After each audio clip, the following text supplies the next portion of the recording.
Hello friend, তো চলে এলাম নতুন একটি রেসিপি নিয়ে। মেয়ে বায়না করছে কি খাবে, তো আমিও ভাবছিলাম কি করে দেব। তো তোমরা দেখতে থাকো কি বানাই। তো এখানে দিয়ে দেবো আটা, তোমরা যে যতটুকু নেবে, আমি অল্পই নেব। তারপর দেবো একটু সুজি, অল্প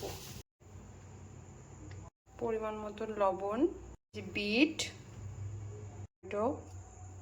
গাজর, ধনেপাতা কুচি, লঙ্কা দুটোকে দিয়ে দেবো। তারপর এটাকে ভালো করে মেখে নিয়ে তারপর এটাতে জল দিয়ে দেব। তারপরে জল দিয়ে এটাকে মেখে নেব।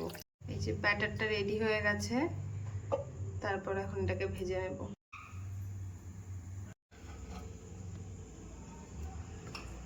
তেল দিয়ে দেবো। এই যে তেল গরম হয়ে গেছে, এখন ব্যাটারটা দিয়ে দেবো।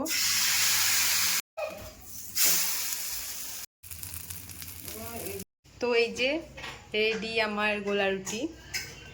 তোমরা বাড়িতে ট্রাই করতে পারো, দেখো কেমন হয়। আমার মনে হয় খেতে অনেক ভালো হবে।